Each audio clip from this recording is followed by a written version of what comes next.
when I was offered a position in Dubai to work at a major trauma center. Prior to that, as you know, Dr. Farook, I have worked in Bangladesh for a long time, but I could not find a field to practice that kind of interest took, caught my attention. There was medicine and other fields that I dipped my toes into, but I thought it was a little bit on the slower pace for me. I like to think quick, act fast, make changes, that kind of thing. And I stumbled upon emergency medicine as a specialty in the year 2007. I have been a doctor for 20 years. Sorry, I just gave out my age. You don't look like. So that's how I entered emergency medicine, knowing it was a very new field.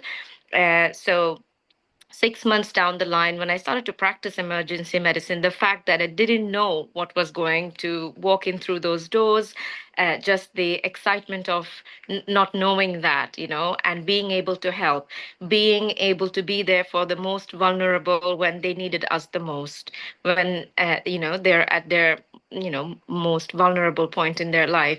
I thought that was very, very special. 6 months down the line, when I started to practice, I realized this is what I have been looking for all my life. So that is how I accidentally stumbled upon emergency medicine and then fell in love with it. Of course, this is a very, very demanding field. You need to be extremely passionate. It is very rewarding. Yes, there is a lot of hard work. I keep telling all my juniors that if you choose emergency medicine, you're choosing a lifestyle. It's not just any specialty. You can't practice in a private setup. You have to work in a hospital setup for a very long time. You are making a huge difference to someone's life and their families when they're feeling their most unwell, sickest. You're breaking bad news all the time. You take a lot of that home with you, and then you have to go home and then tend to your family and try and shake off that every single day. So it's a lifestyle you choose. And that's why I'm here today to encourage everyone and tell everyone how fulfilling this is, even after being in this field for 20 years. Wow, wow, that was really inspiring. And your long journey and motivation, definitely will inspire our audience. Thanks Absolutely. again. So everyone heard that we heard a brief story from Dr. Naz, who's been an emergency medicine clinician for a long time and probably one of the earliest emergency medicine consultant in UK. So let's dig into the topic briefly. So today's topic is our an approach to a pediatric trauma in the UK. So, Dr. Naz, I'm sure you've been working with many pediatric trauma. I also aware that you are one of the instructors for ALS, ATLS, and EPALS. So you've been instructor for all these categories, life support courses. Thanks again. I think we need to use your specs and expertise more often in this platform. So could you please tell us briefly what happens in the community when a pediatric major trauma happens? What normally happens in the community in the UK? Yes. So in the UK, of course, let me just also explain to our audience that when we think or study about emergency medicine or trauma, we usually get sidelined to adult medicine. Of course, PEDS is a huge part of emergency medicine, and most of our patients that walk in are actually, have a trauma that involves children. So when an incident takes place, a bystander or a family member alerts the 999 call. And once that call has been taken by the first responders, they then make an assessment to see if this requires an ambulance as a first responder, or sometimes, which is paramedics, or sometimes HEMS, which is the helicopter squad as well. So they then use certain guidelines called JRC Cal guidelines in the UK to assess if this needs further escalation. So 999 call goes out, first responders, paramedics all dispatched to the scene. They make an assessment and they decide whether this needs further escalation, with HEMS being involved when a serious emergency arises. Right, absolutely. So There's a lot of people involved as soon as there is a trauma happen in the community. And then when, let's say, when the paramedics arrives and they started to sort the trauma out, they do the basic life-saving things in the field, in the community. How do they decide what happens afterwards? How do they decide where to bring that patient? Yes. So all of our patients first assessed from the mechanism of injury point of view. So that quickly alerts our paramedics as to how further this needs to be escalated. So yes, of course, for adults, you have, RTC accidents and, falling from a big height, all of that alerts a trauma response. For our children, of course, with their height and weight and physiology, there are certain different things we look into. So they don't really need to fall from a very big height for them to then alert trauma. Sometimes when a child falls from twice their height, so any child, say even a 2-year-old, has fallen from a height that is twice their height, that should prompt them to put an alert out for trauma. Other things like going over the handlebar. In the UK, lots of children use electric scooters, falling off a horse, because of course I live in the Essex, and many of our children here go horse riding. All of these penetrating injuries, like recently over the last weekend, as you may know, we had a tree fall in the park, and a huge tree falling over multiple children. That itself alerts trauma. So there is definitely a lower threshold to alert the trauma team when it comes to children, because of their vulnerability, because of their physiology, because of their age, of course, and just the way they present. So, obviously, when you have a trauma in an adult with hypotension, you're thinking there is probably a possibility this is a hemorrhagic shock. Children will compensate very well. So, we don't go by their numbers, we go by the mechanism to begin with, and then we put those alerts in place. Other things like, of course, pedestrian versus car. You don't have to have a very high speed. Any pedestrian versus car, again, is another indication. So we do have a sort of a checklist that we go through. If it meets any one of those criterias, then we know this is a major trauma coming in. But sometimes they don't even need something as serious as that. Like say coming off a skateboard where they can, rupture their spleen, or coming off a bouncy castle where they have ruptured their spleen. Those are also incidences that we have picked up in the emergency department. Thank you, thank you. Thanks for clarifying this. I think, as you're saying, rightly saying that the trauma in children is slightly different than trauma in the adults, and children has a very like in a physiological reserve to be compensate, even though they're in shock, they don't drop their blood pressure quickly, and they're probably more vulnerable for minor injuries, having major internal organ injuries from minor falls in children. So we need to be extra mindful about that as well. Now, coming back to our emergency department, if let's say as a consultant you are on the shift and then you heard the pre-alert, what happens? How do we get the pre-alert, and what happens in the department when you hear a trauma is coming in? So, this is a very important question because organizing yourself and your team is one of the mainstay of what we do on a day-to-day basis. So, as soon as we get a alert call that a trauma patient is on the way, the first thing we want to know is what is the ETA, or expected estimated time of arrival. Once we know that, we put a trauma call out, and usually you have to mention that it's a pediatric trauma call.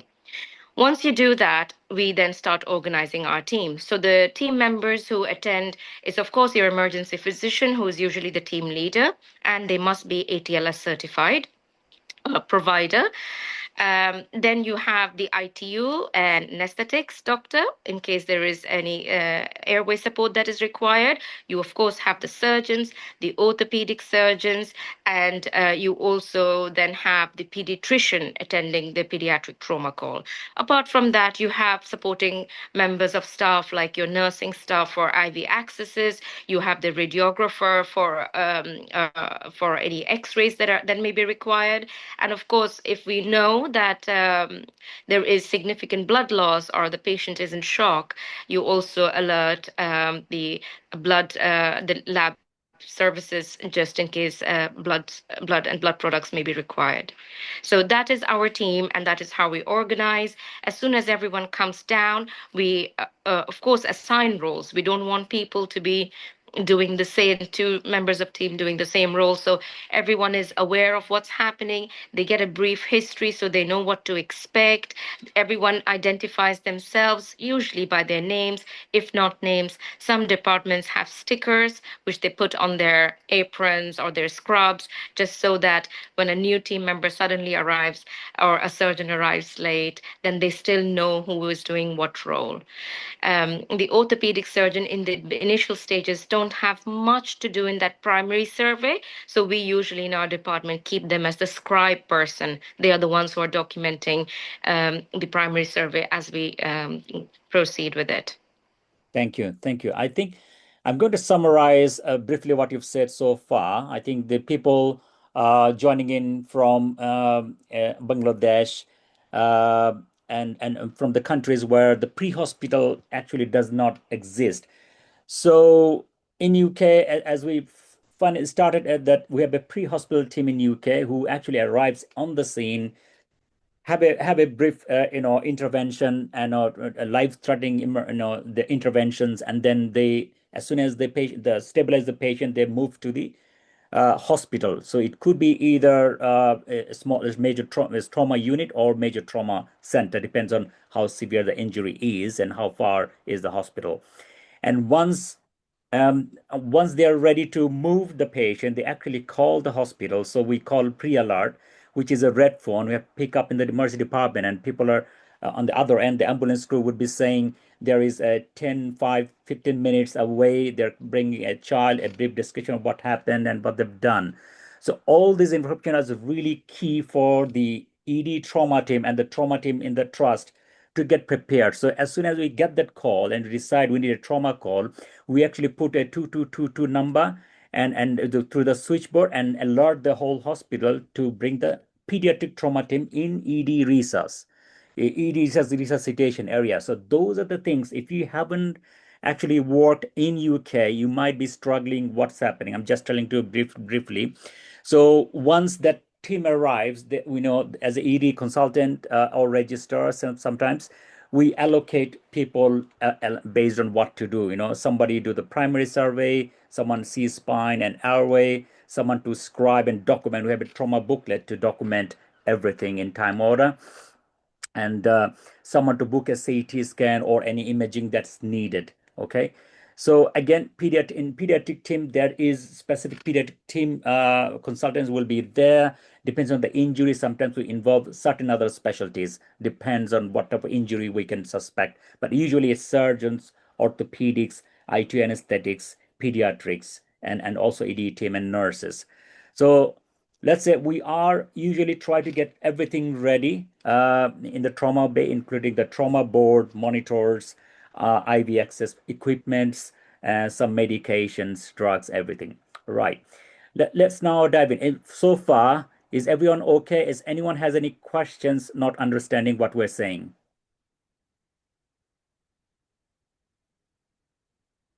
Anyone can unmute, just say yes or no. You guys understanding so far? All right. Anyway, so let's carry on. I think people are listening. So now we are ready. Okay, we had some pre-alert. We are ready. The team is ready in the trauma bay, and the ambulance arrives. Okay, what happens next? So, next, as the team has organized themselves around this patient, the patient has been transferred off from the ambulance trolley onto the resuscitation trolley. Then comes the handover, which is a very, very important part of the entire process, because that's when everyone has is given the correct story. So they use a structured approach when they're handing over. Some people like to use acronyms like ATMIST, ATMIST. So they start with the age of patient, the time of injury, the mechanism of injury, the injuries that they are suspecting, any vital signs, GCS, all of that, and any treatment. So age, time of injury, mechanism, injury suspected, observations or vital signs, and any treatment they have been given. So the crew tries to give like a concise handover to the trauma team leader and to the entire trauma team there. And the scribe then documents all that important information. And once that is done, then the trauma team leader kind of repeats the scenario so that no information has been missed, and the team is allowed some time to ask the paramedic any further questions. Some people ask them about the ample history, so your allergies, any medications that the patient is on, past medical history, last meal, or anything around the event that they have. So sometimes, if they are involved in a road traffic accident, sometimes paramedics have that opportunity to show us a picture of what the car looked like, or if there is a bullseye in the windscreen, or anything around the area that may give us an inclination as to how dangerous the incident was or the mechanism of injury was. So all of this is shared during that time, provided the patient is still stable and is not needing hands-on emergency or any kind of airway intervention. Thank you. Thank you. I think it's very key is this handover. So usually when, as Dr. Naz mentioned already, as soon as the paramedics arrive, we already know briefly what story on the red phone because they already called us. But however, sometimes things happen or change when they're transferring. So the handover, it could be very crucial because things might have changed on the en route. Also, let's say if the patient is stable looking and his vitals are stable and they're stable to hands off handover, we call hands off handover, and that can happen even before the transfer from the ambulance trolley to the ED research trolley. So before transferring the patient, we do accept a hands off handover before transferring the patient. Of course, Dr. Naz also mentioned there's a structured wave of handover, at missed handover, which is they're going to tell you a brief what happened and what's the mechanism and what are the injuries they're suspecting, what sort of intervention the paramedics did so far, and also we can dig a deep bit, dig deep, a deep bit, dig deeper that as we can ask the ample history and also any allergies or past medical anything we think it's relevant from the ambulance crew. This is very crucial information. Of course, in pediatrics, I think we encourage the parents or guardian to arrive, and if not, then we sometimes do ask the paramedics if the parents coming and who is the guardian and where are they.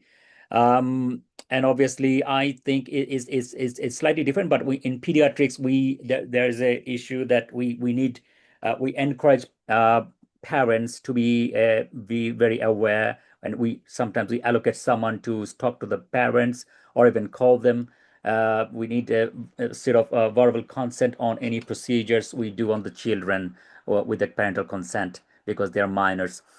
And obviously, it's a high intense situation. Pediatric trauma is not like adult trauma because it doesn't happen as often as adult. But when it comes in ED, it's a high intense situation. And we move on. So let's say, thank you, Dr. Nas, and we are in a stage that we took the handover from the ambulance crew, and the team is ready, and the patient is transferred to the our ED research trolley. So what happens next? So, obviously, when we know the age of the child, even before the child arrives, the pediatric trauma team includes nurses, and they're usually very good at scribing, or sometimes even the orthopedic doctor uses their board to scribe and to put a few informations up for everyone to look at and make sure that we're giving the right doses of medication. So there is a very, very commonly used acronym again, called wet flag. So we make sure wet flag is written up and calculated for everyone to see. Wet flag stands for W stands for weight. So we always estimate the weight if we don't know the weight of the child using their age. So we use a formula for that. The energy, E is for energy. So in case the patient needs any kind of defibrillation, we write the energy down. The tube size, the endotracheal tube size to be used. Again, if we know the age, it's fine. If we don't know the age, we can use estimated age. Fluid bolus for F, level of consciousness or any antidote required, and glucose, of course. So wet flags written out, and everyone is happy that they're, if that needs adjustment in terms of the correct age, when we know the age of the child, that can be adjusted. So once wet flags written up, the trauma team leader then asks for everyone to maintain closed loop communication. The trauma the primary survey is usually done by the surgeons if they are ATLS trained. If not, then the trauma team leader can decide who does the primary survey. This is a very crucial part because just because someone is a surgeon does not necessarily mean that they can perform primary survey. Primary survey is when you're picking up life-threatening injuries. So it is the responsibility of the trauma team leader to ensure that the person performing the primary survey is ATLS trained and then of course maintains closed loop communication with rest of the team members. So, number one thing, wet flag needs to be written. Scribe person needs to know the timeline of the events, and the trauma team leader is then happy to proceed with primary survey once they are ready and have all the information. Thank you. Thank you. Just to summarize for our audience, I think this is very key. Whoever is listening here, just in pediatric trauma, in terms of preparation, think about wet flag. Wet flag is weight-based drug calculations and energy calculations. So you can look up online. Also, there are in certain hospitals we have print out like wall charts. We put it on the wall based on the age of the patient. So sometimes in a heated or in a rushed situation, our brain is not really working for calculation. So we rather before the patient arrives, we rather either allocate someone to calculate the wet flag based on the patient age, or flip and open the flip chart based on the patient age as well. There are some online tools as well, and also APLS and other booklets also has a chart based on the age in one of the pages. But anyway, all this needs to be sorted out before the patient arrives. However, as soon as the patient is handed over, I mean, we already know the wet flag calculations. We already know the patient age and everything, so we don't need to worry about it. It's right in front of us. The trauma team leader's role is to make sure that the people are allocated, especially someone who is scribing and organizing the timeline and documentation, and the other person who is doing the primary survey. Okay. Again, as I'm saying, the patient is on the trauma trolley. Just imagine in real life scenario. So as soon as the people are allocated, there are like 10, 15 people around when the pediatric trauma comes in. So one person's ideally the anesthetics ITU is standing on the head end. Okay, if they need to see spine immobilization, they can hold the neck. Okay, put the collar and block and also maintain the airway. And also the nurses might be rushing to get the IV access for the same child, and we can at the same time we can ask someone who is allocated to do the primary survey, which is ABCD, to identify, as Dr. Nas rightly said, any life-threatening injuries. Okay, so this is a chaotic environment, but it's a very organized situation. Everybody knows allocated their roles, and there should not be much of conflict between the team. But team leader is there to organize the orchestra. Everything runs under the team leader. Um, and thank you, Dr. Naz. I think we are in that situation now when the team leader take the control of the situation, and we allocated someone to do the primary survey. Okay, so that is being happened. So what's in general? What else happening there when their primary survey is going on? While primary survey is going on, obviously everyone wants to know what the observations are like. We also want to, get access to their veins and take some bloods, maybe, of course, IV access. Now, in a very chaotic pediatric scenario, it is very, imagine dealing with a 1 or 2 year old child. It is not easy to gain IV access. So having tools like your intraosseous access sometimes becomes vital. So you need to have all of those things ready and in place. Yes, you're allowed 1 or 2 attempts at getting an IV access, but if you're unable to get IV access, you then ask one of the team members to introduce IO, intraosseous line, so you can draw bloods and, of course, provide treatment in the form of, say, blood or blood products or pain relief via the intraosseous axis. That is happening. Once the primary survey is done, then you come to the point of your investigations. So the trauma team then decides what investigations are necessary. We don't usually use the ultrasound scan on children. So the fast scan is not used to rule out any kind of major injury or hemorrhage, but we can use it to rule in. So, of course, when you know the abdomen is distended or tender, you can quickly use your ultrasound scan. So, once the primary survey is done, you're then doing all your interventions depending on your findings. You're putting your IV accesses, getting a set of OBS, requesting investigations, of course, pain relief, and another most important thing in our pediatric trauma is to always cover the child so that there is no heat loss. Children can become hypothermic very quickly, so that is something that we always must remember. Again, like you mentioned, Dr. Farouk, that this is a very chaotic situation. It's very upsetting for the parents. So, having someone to provide emotional support to the parents is very important.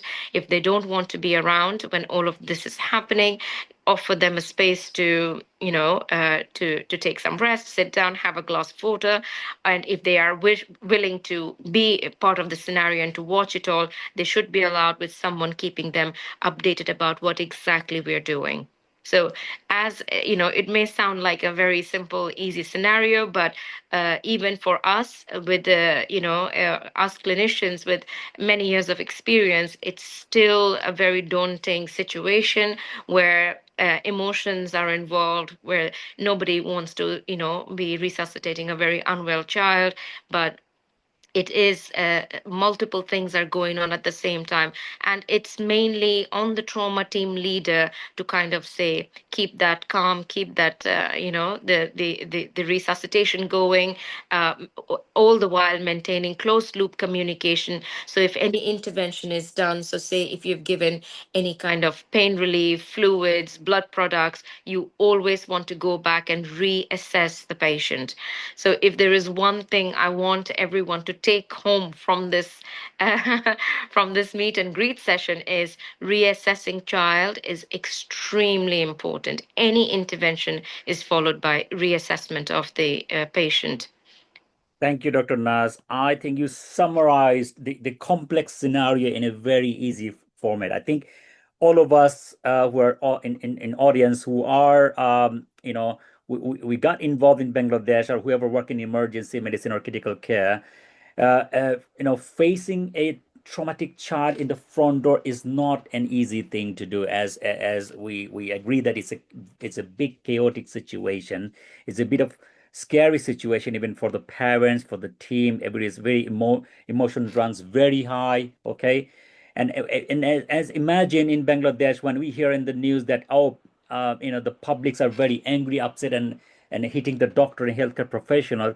These are the scenarios we need to be very worried about. Well, again, I'm not against anyone personally, but I think we need to be as an emergency team and as a physician working in some remote hospitals or any place in Bangladesh. We need to be aware and also make sure there's a security and everything in place in case something like this happens in your local hospitals. However, coming back to UK, I think in pediatrics scenario, we in terms of primary survey, there are a few key things that may be different Dr. Naz already mentioned.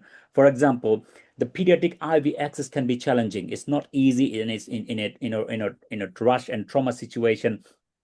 If someone's have a two go for IV access and failed two attempts, then we go for IO access. IO means intraosseous access. So many of us probably in Bangladesh are not trained for IO access. We probably didn't have the device. Okay. I would say go to YouTube and find those YouTube videos and try to get familiar. Or if you have if you're in a position after this our discussion, if you want your hospital or team want to get prepared for pediatric trauma, I would say think of these key things that needs to happen. Okay, so otherwise it's generic, the same as adult, but in pediatrics we do need IO kit. Even in adults, we sometimes in rare situation we do need IO kit as well. So in pediatrics, it's more likely to happen if it's a very young, very young small child. And the other things, of course, ultrasound does not have a big role in pediatric trauma. Mostly, they can't rule out. If you obviously there is no harm to do it if you're suspecting something intra-abdominal, or you want to rule some bleeding inside. But even though it is negative, there's no guarantee that it is there is no bleeding. We can't say it.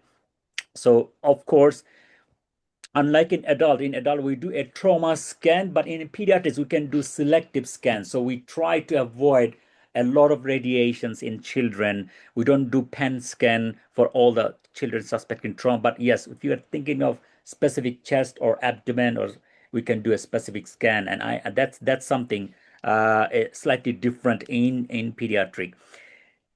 There's one of the most key thing is to manage the parents. Of course, I would say I would allocate someone to speak to the parents, and if I'm a team leader, and when I'm as soon as I'm free, I would go and speak to the parents. Sometimes they like to stay with the child, or sometimes they want to stay away in the next room somewhere away from this. Also, imagine a small child in trauma. They might be very agitated, crying. They might need sedation, or even sometimes they need intubation just to transfer to the CT scan. So so there will be a lot of IT anesthetic people, IV access, and a lot of activities happening around. So we need to make sure the patient is stable enough for movements to CT scan or anywhere, even if they need some sedation or some intubation.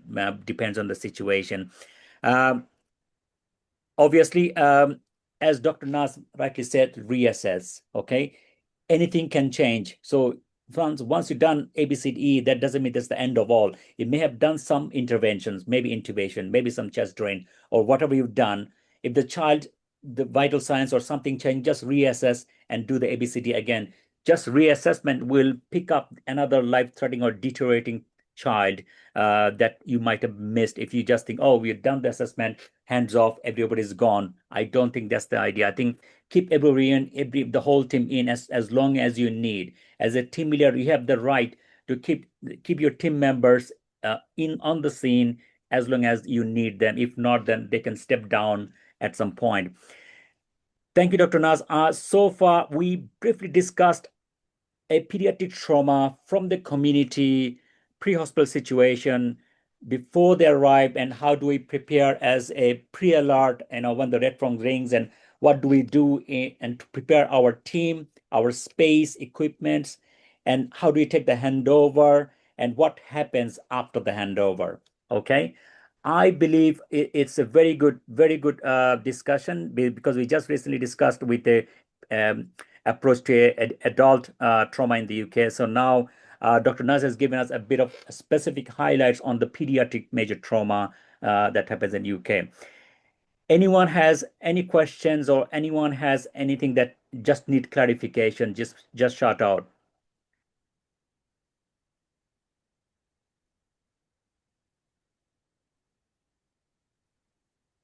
Any questions, anyone? This is your chance. All right. Thank you. So this is a very good discussion, and I think we're almost nearly 40 minutes. Okay. So if anyone doesn't have any specific question, because there's a generic approach, we didn't go in detail into specific intervention, okay, or any specific scenario, okay. Pediatric trauma can be anything. As Dr. Nas said, it can be like fall from a height, road traffic accident. It could be even, drowning, even, younger kids and teenager going and stab injuries, lot of things. Okay. It can involve, even resuscitative thoracotomy, which is a rare thing to do. So resuscitative thoracotomy, chest drains. I'm just thinking the extreme things. Okay. So all these things can happen in the same scenario: burns, drowning. Okay, the hospital we work is a burn center. So sometimes, even if it's a burn patient arrives, usually if there's a burn to a child, they normally take the paramedics. The crew normally takes to the burn center, which is my hospital, the Broomfield Hospital, and we have a specialist burn team and burn specialist register. They comes down and manage the pain. So depends on the specific injuries, they can go to specific hospital, or they can go to the major trauma center.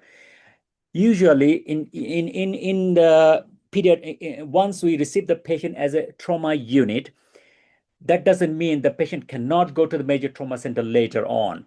So let's say, Dr. Naz, we receive the child and we think this patient is not suitable for our hospital because that needs a other multi-specialty input.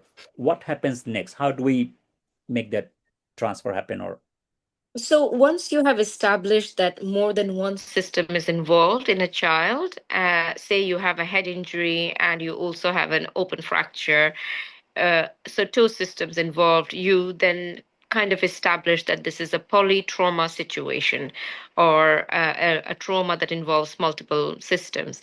In that scenario, obviously, trauma units like the ones we work in, Dr. Farouk, we are sometimes overwhelmed with that kind of a situation. So we then approach our tertiary centers, which is usually the Royal London Hospital or Addenbrooke's, and we talk to the trauma team leader there or the trauma on-call consultant there, and we discuss our patient. We give them a handover of what we did, what we think is going on, what our initial investigations show. And of course, most times they are more than happy to help. So then comes the transfer of these patients. So, transfer of these patients are done by a retrieval team. Usually, for trauma, for pediatric, we have a separate retrieval team, but the retrieval team is then informed, and within the next few minutes, or say even an hour's time, the patient is then transferred to a major trauma center or a tertiary center where multiple specialties work within the same hospital, and that is probably ideal in pediatric polytrauma situations. thank you so much.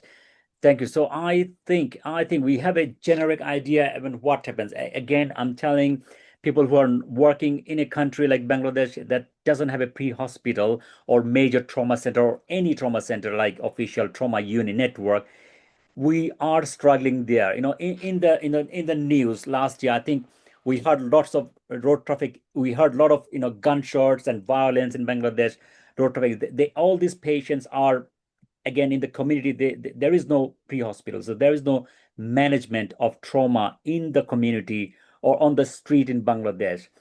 They somehow we see the horrible TV news that they are being transferred without any spine or any protections or anyone base with basic training of trauma. They are being transferred with a van or with a rickshaw.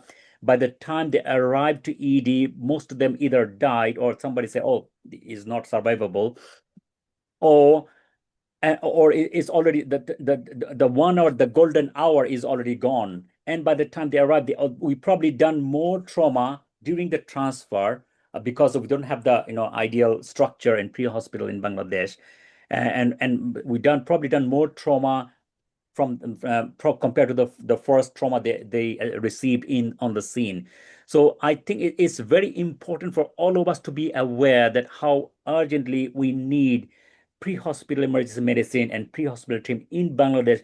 This is probably one of the reasons I started this community, Bangladesh Emergency Medicine Community, just to make everybody's aware that whatever we do as a doctor, we are probably not enough giving in the hospital unless we have a system in place, like pre-hospital team, a trauma network, all of us needs to be trained in trauma. However, I'm going to pick someone from the audience just to ask some specific question. If we don't, do you have any other? If anyone has any question, just shout out, unmute your mic and shout out, just to get a bit more insight.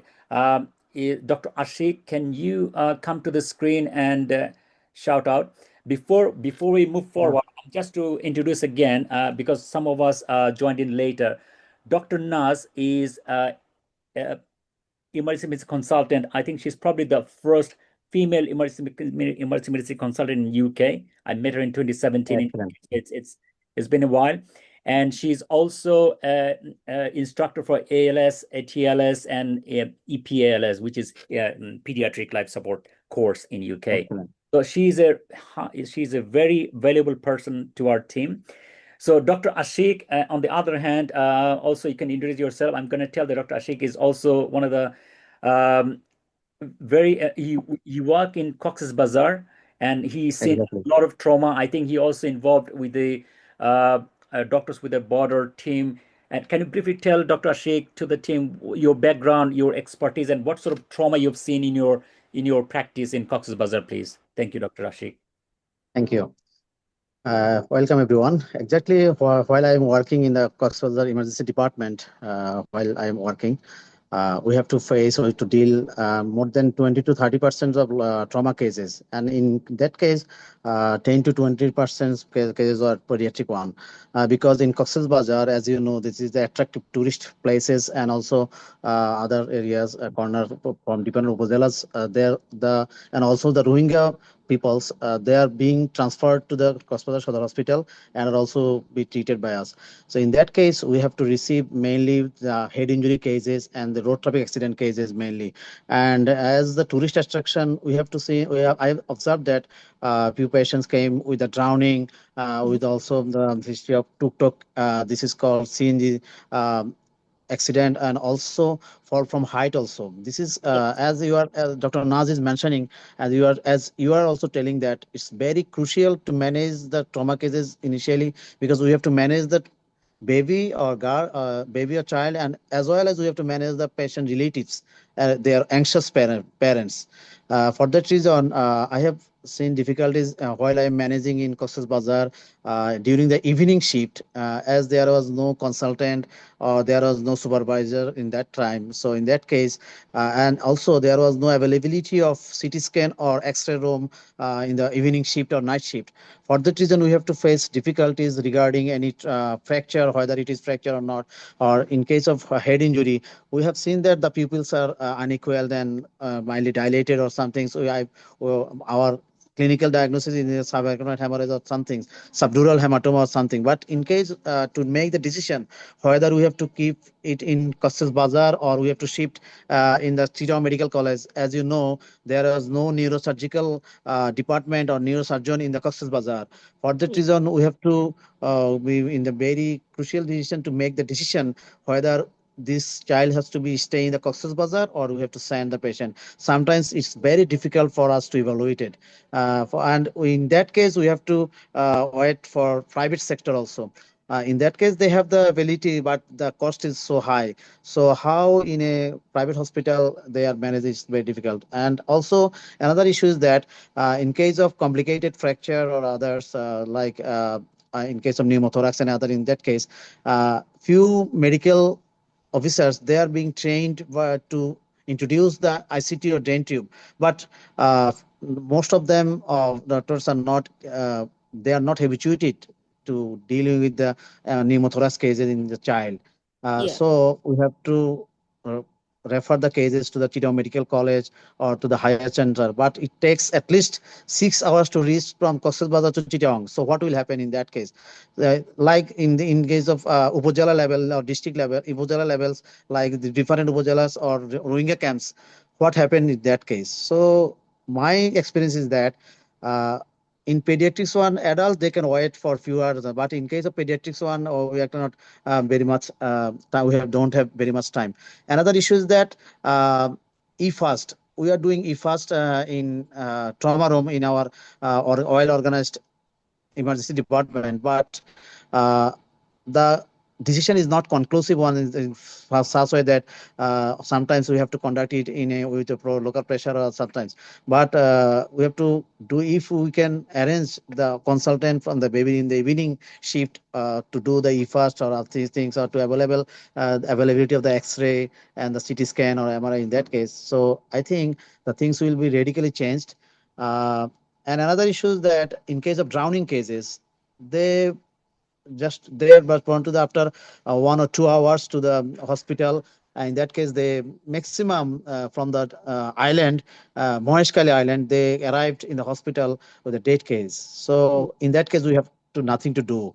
We just put a death certificate and then issue the death certificate to the parents. So pediatric trauma definitely is neglecting right now. I'm saying that it's neglecting one.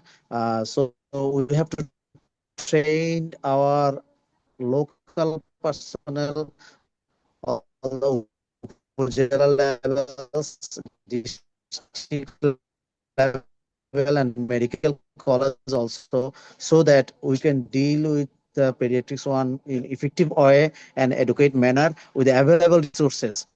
In Cox's Bazar, we have the setup, but in the other corner of the country, you can say rather that there is no preparation.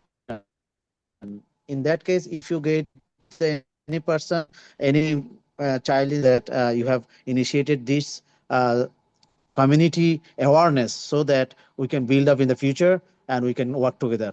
Thank you. Thank you, Dr. Ashik. Ashik, give us a brief, real scenario. What happens in Cox's Bazar, and he's been there for a while. And of course, I think I agree that obviously, even though Cox's Bazar, he said, is a probably good setup, but compared to, of course, we definitely, the other peripheries don't have that support, and the delay in transfer and lack of skills and knowledge in pediatric trauma. Dr. Naz, would you like to add anything or comment anything on Dr. Ashik's situation? What should have been considered, or what do you think it's missing there? Absolutely. I'm from Chittagong, Dr. Ashik. I have been to Cox's Bazar, and maybe one day I'll come and visit you with my children. So, as a parent, whenever I make travel plans, I also look at what are the nearest hospitals. In case something happens, I need to know where I should take. And that's, I think, every parent. So, I understand the high emotions. And in terms of having a child, my only suggestion is to consider tranexamic acid when you suspect a bleed. So previously, we used to say blood on the floor +4. So blood on the floor, meaning if you have an open wound or a fracture and you see bleeding all over the trolley and on the floor, that's obviously something that needs blood products or, say, tranexamic acid. Also consider brain bleed, bleed in the chest, so hemothorax, bleed around the heart, so it's hemo pericardium, and in the abdomen. So blood on the floor +4. All of those situations can be helped with tranexamic acid. So that is maybe if I were in your situation, Dr. Ashik, obviously I will try and control bleed as and where I can. So if you have a fracture, you splint it, you apply compression bandage, and then of course you do your tranexamic acid. If the hemoglobin's dropping, you request blood. So those are the little things that you can do in your situation before you arrange for transfer.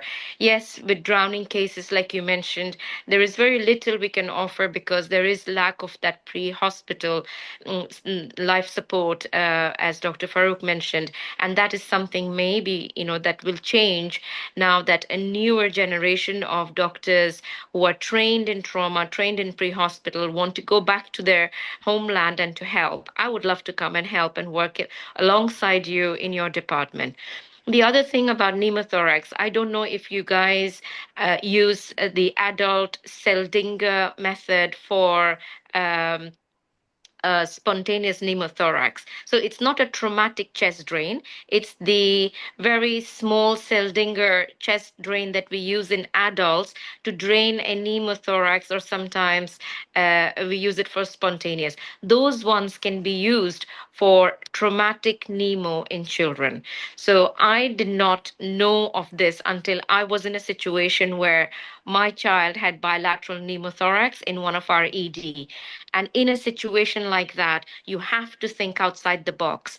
So I told the surgeon, I said, I don't remember the size of the chest drain you put in a child. However, the child's got tension pneumo. Let's put adult Seldinger. Adult Seldinger is very small and very thin. And the main focus is to decompress that chest at any cost. So we went, stabbed the child with adult Seldinger, which is a very small one.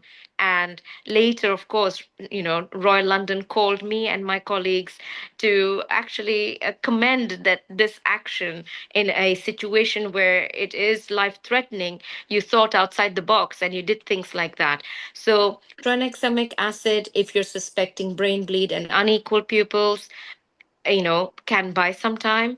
Second thing, if you have anything to puncture that lung and release the pressure, even if it is an adult Seldinger, just do it.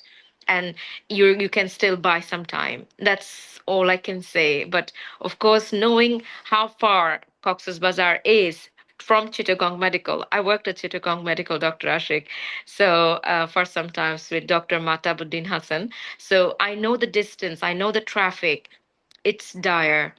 Those kind of situations you're thinking either the child is airlifted, then only will there be the mortality can be reduced. Otherwise, it is a very difficult situation. And I commend you and your team to be working in an area like that with very little facilities.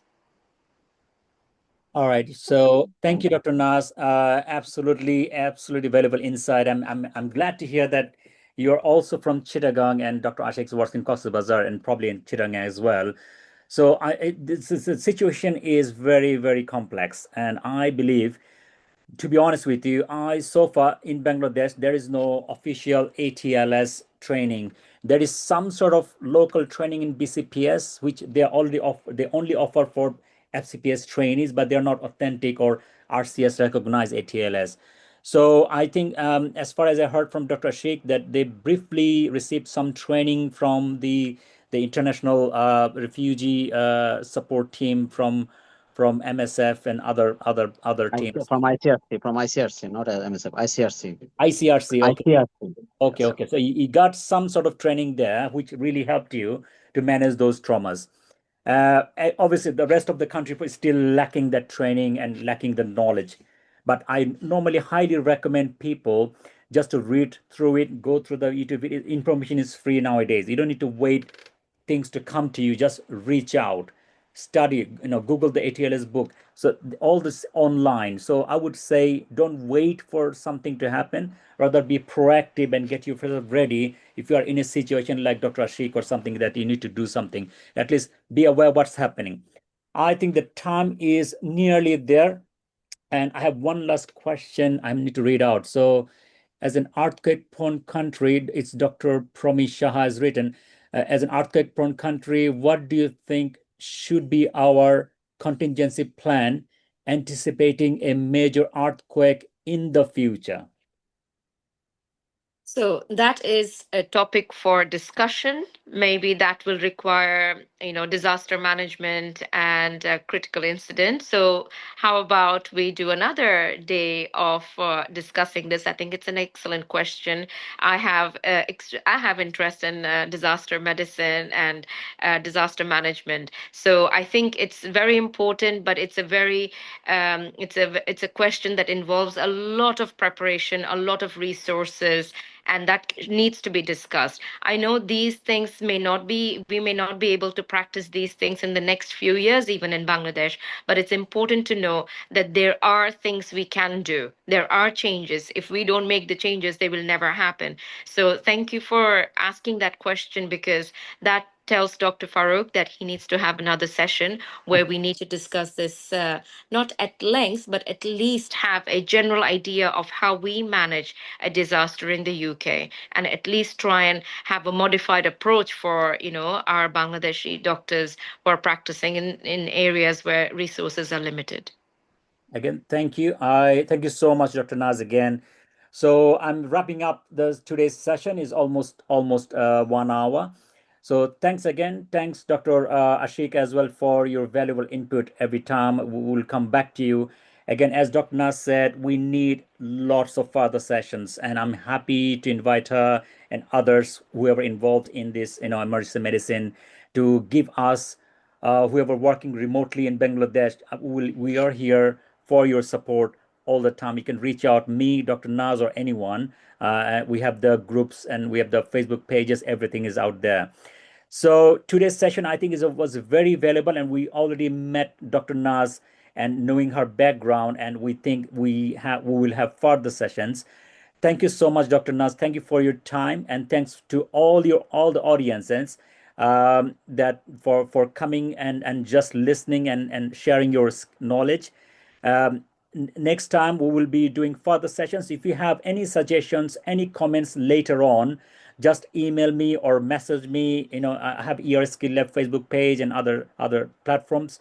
So just let us know that the next sessions can be tailored according to your need. If not, I will carry on in choosing other topics, including this, disaster medicine as well, which is really, really important. And none of us are ready. Like as in trauma, we're not ready in Bangladesh for trauma.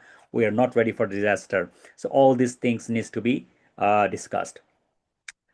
Again, Dr. Naz, any last comment? And thank you so much.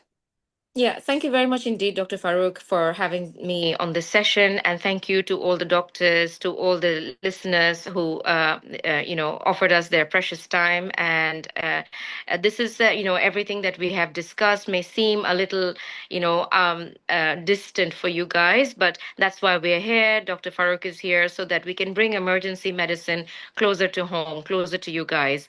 If you have any questions, feel free to reach out either via Dr. Farouk, and I'm more than happy to answer questions. I do have plans to visit Bangladesh very soon, including Chittagong. So I would love to come and meet you guys, even if I can, train you guys in a very, very informal way, or at least show you an intra-osseous device access. I'll be more than happy. So please do keep in touch. I know some people may not feel very comfortable asking questions here, but if you think of anything that you want to ask, just drop in a question and let us know. If you feel like I need or we need to talk to you about anything you feel passionate about, you want to learn more about, please drop a note to Dr. Farouk and we can definitely work on that. Thank you very much. Thank you, Dr. Nas. So we're going to end today's session. Thanks, everyone. Thanks for coming, and have a nice day.